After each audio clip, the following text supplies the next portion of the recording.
Welcome to English Study Stories. Today we have another emotional and powerful real-life style story in simple English to help you learn and practice listening.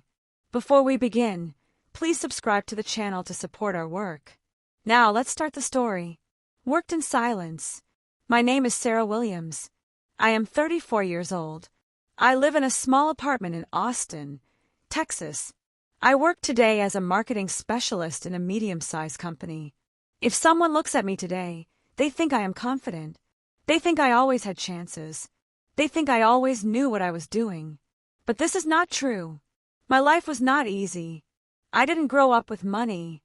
I didn't grow up with stability. I didn't grow up with people telling me I could make it. I had to learn alone. I had to grow alone. I had to build myself alone. I had to work in silence. Normal life before everything changed. I grew up in a small neighborhood. My mother raised me and my younger brother alone. She worked in a cleaning company. She left home before the sun rose. She arrived home after dark. She was always tired. We didn't have new clothes. We didn't have big birthday parties. We didn't travel. But I had a dream. Since I was a girl, I wanted a better life. I wanted to grow. I wanted to learn. I wanted to win. In school, I was quiet. I didn't talk much. I didn't have many friends. Not because I didn't want to, but because I didn't feel like I belonged. Many of the girls in school had everything. New backpacks, new phones, parents who helped with homework, teachers who supported them. I did homework alone, sometimes in the dark when the electricity was cut, sometimes hungry, sometimes tired, sometimes crying quietly so my mother wouldn't hear. But I never stopped. I was not the smartest student. I was not the most talented. But I worked. I worked every day. I worked in silence. The event that changed everything. When I turned 18, my mother looked at me one night and said, "Sarah, I can't help you much. But I know you want more. If there is a chance, take it. Don't be afraid. I believe in you." That was the night that changed everything. No speech. No emotional scene. Just a simple sentence. A tired mother telling her daughter that she was not alone. I felt something strong inside me. A fire. A responsibility. A reason to move forward. I decided that night that I would go to college. But there was a problem. We didn't have money. Not even close. So I made a decision. I would go anyway. I would work. I would study. I would not complain. I would not stop. I applied for scholarships. I didn't get most of them, but I got one. A partial scholarship. Not enough to pay all expenses, but enough to start. So I left home. I moved to another city. I started college, and I started working at the same time. The hard years. Those years were the hardest of my life. I worked in a coffee shop. Long shifts. On my feet all day. Coffee smells in my hair. Hands tired. Eyes burning. Customers smiled. Customers yelled. Some treated me like I was nothing. Some treated me like I didn't exist. Sometimes I went to the bathroom and cried in silence. Not because I was weak, but because I was tired, because I was afraid, because I was alone. After work, I went to class. Sometimes I slept in the back of the room. Sometimes I was lost because my mind was tired. Sometimes I couldn't even afford lunch. I did homework late at night. I studied on buses. I studied on breaks. I didn't post anything online. I didn't tell people about my struggles. I didn't show my pain. I worked in silence. While other students partied, I cleaned tables. While others slept, I filled out job applications. While others traveled, I studied. While others laughed, I fought. Some days I wanted to quit. Some days I heard voices in my head saying, "You are not good enough. You don't belong here. You will fail." But every time, I closed my eyes and saw my mother, leaving home in the dark, working with swollen hands, smiling even when she was exhausted.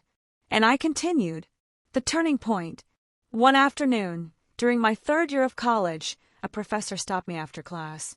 He said, "Sarah, your work is improving a lot. I can see how hard you try. I think you should apply for an internship in the marketing industry." I froze. No one had ever suggested such a thing to me. No teacher, no family member, no counselor. People like me didn't get chances like that. But he believed in me, so I believed too. I applied. I sent my resume. I wrote a long letter. I prayed. I waited. Then the answer came. I got the internship. I remember sitting on my bed staring at the email. I didn't scream. I didn't call anyone. I just cried quietly. I felt something I had never felt before. Maybe I could do it after all. Maybe I was not a mistake. Maybe my work meant something. The consequences. The internship changed everything. I worked hard, harder than I ever had before. I arrived early. I left late. I asked questions. I studied markets. I learned software. I learned communication. I learned discipline. Slowly, the company noticed me. One project after another. One difficult assignment after another. I made mistakes. Many mistakes. But I kept going. My boss once told me, "You don't talk much, but you work. You deliver. You improve. That is rare." And then one day, the day I never imagined, they offered me a real job. A real salary. A real opportunity.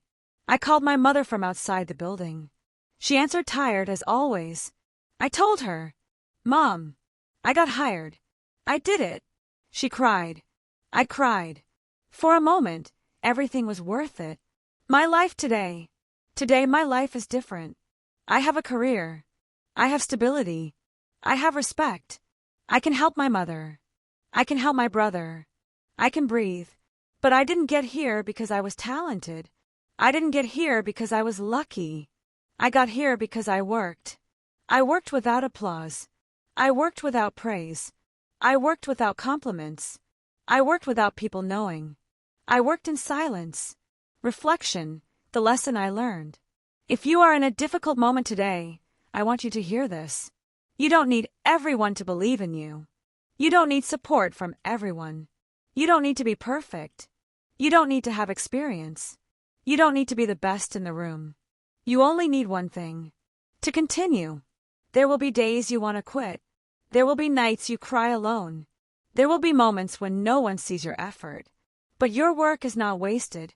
Success is not loud. Success is built quietly. Success is slow. Success takes time. Work in silence. Grow in silence. Fight in silence. And one day, the world will hear the sound of your results. Thank you for watching this story. If this message touched your heart, please subscribe to English Study Stories to support the channel and receive more emotional stories to practice English. Now watch the video again, pause after each sentence, and repeat it aloud. This is called the shadowing technique, which is a method of language learning where you listen to a sentence and repeat it right after.